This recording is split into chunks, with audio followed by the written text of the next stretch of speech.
Okay, hi everyone. So here's my breakdown of, I want to say, the two primary schools of thought that I am remotely familiar with. The first one on the left is our Jane McLelland map. I want to call it some type of triangle thing, whatever. But so I have it color-coded off of like what the feeding is. So the protein and glutamine pathways that she blocks versus the glucose pathways that she blocks versus the fatty acid pathways that she blocks, and then the two side steps.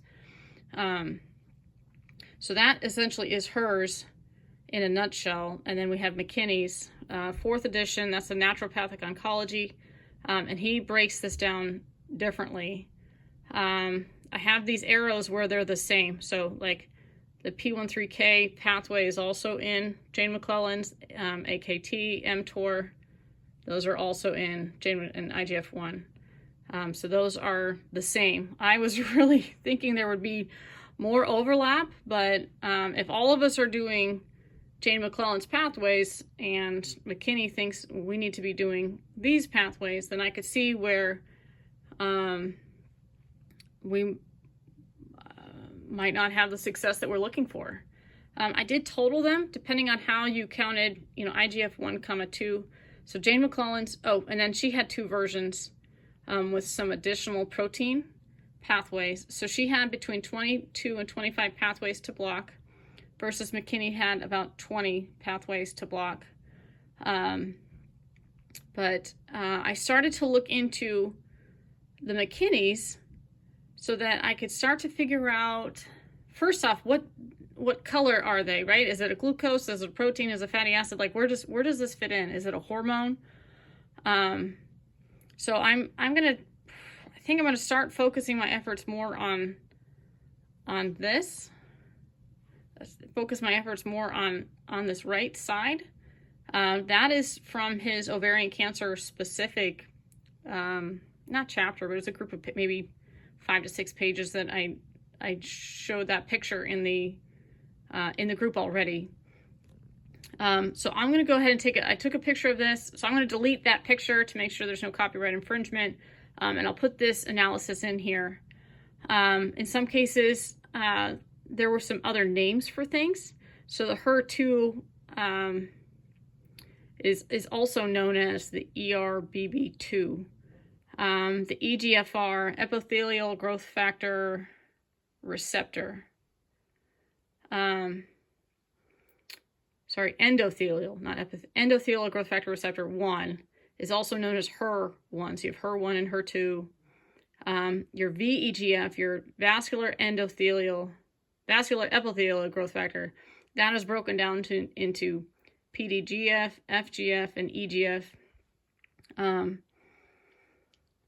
Let's see. And then this article that I posted in the page today, that's where I started to talk about some of these other things. So you can see where I have some questions, like where does the T53 gene mutation fit into this? Is that something that we need to block? Or I know that it's present. I know that is related to, I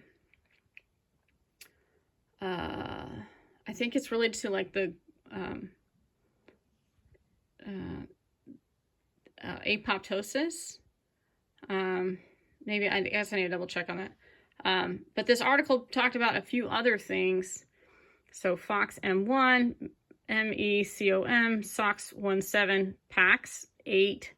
It said specifically that PAX8 and SOX17 are associated with angiogenesis. So that's the integration of the tumor with your own blood vessels. And it's related to VEGF. So like the VEGF hormone released by the body essentially spurs the body to produce more blood vessels, which then we see as,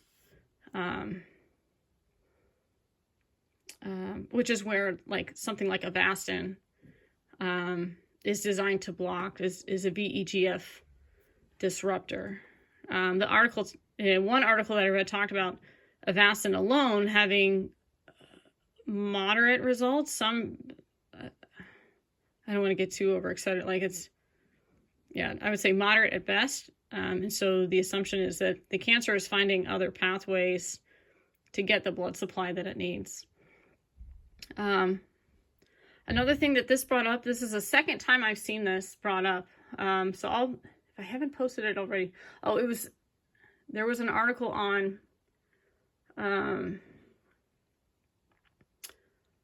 like keto diet, and so now this article that I posted, as well as this other article on keto diet, talked about how the cancer, ovarian cancer, particularly in the omentum, essentially feeds directly off the fatty tissue that's in the omentum.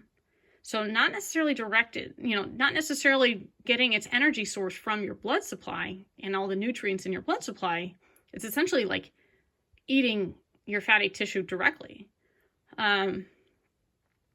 So that to me sounds to be somewhat unique to ovarian cancer, that it's doing that and it's not related to your blood supply. So the article that I did post did talk about that within the omentum, and how essentially like the ascites in your peritoneal region do have a lot of cancer cells, and how, like, man, this is a beast. But ascites are associated with VEGF as well, so that was listed in the article. Sorry, hopefully you can keep track of some of this for me. As I was writing, I was like, okay, I got to stop taking notes because this is going to get really confusing. One of the things for anybody with free time, so it talked about look for proteolysis targeting chimera. And that was supposed to be related to the FOXM1, MECOM, SOX17, and PAX-A. So like, so there's something relating to that makes me feel like I want to block these. It also brought up new acronyms, so CD8. I don't know what that is. I've seen a number of these I think they're interleukin 6, 8, and 10. I've seen there are other numbers of those as well. But I've seen those numbers before. I know in the Dr. Paul Merrick Cancer Care book that was on the FLCCC Alliance webpage, that was my original cancer Bible. I put a picture of it in there. But I know they talked about like IL-6, IL-8, IL-10. So like these are things I think that we would need to have some type of blocker for. Obviously, like this is very rudimentary, very introductory. But I think what I'm getting I guess my takeaway from this is just the lack of overlap between the McLelland protocol and what McKinney's says, is needed for ovarian cancer. Let's see. Other questions for the group, if you guys happen to know more about this than I do, is it talks about hot or cold tumors, and that's related to tumor infiltrating cells, or not. If you have tumor infiltrating cells, then it's considered a hot tumor. If it's not infiltrated, then it's considered a cold tumor. That I have to be honest, I don't quite understand that and how we apply that to ourselves.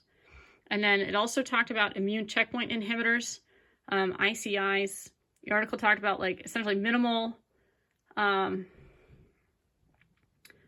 success of ICIs, and even the potential to contribute to chemo resistance. So in this case, they had the PD-L1 has been used in other cancers, but they said that's not shown to be beneficial for ovarian cancer. So in a nutshell, this is where I am. Again, please feel free to weigh in. Let's get this dialogue going. Like what pathways need to be blocked? I think we also need to be very deliberate about our discussions. Like, are you high grade? Do we have any low grade serous carcinomas? Do we have any clear cell folks in the group? There was a chart in that article that talked about the different gene mutations. It did list it with other like clear cell and germ. Was it germ line something? So it did mention others. So I feel like I don't see that at all. I feel like a lot of them focus on high grade serous carcinoma. So yes, this is where I am. please feel free to jump in. And I will say my search on this was just in Google, and it was, let's see, what was it? High grade.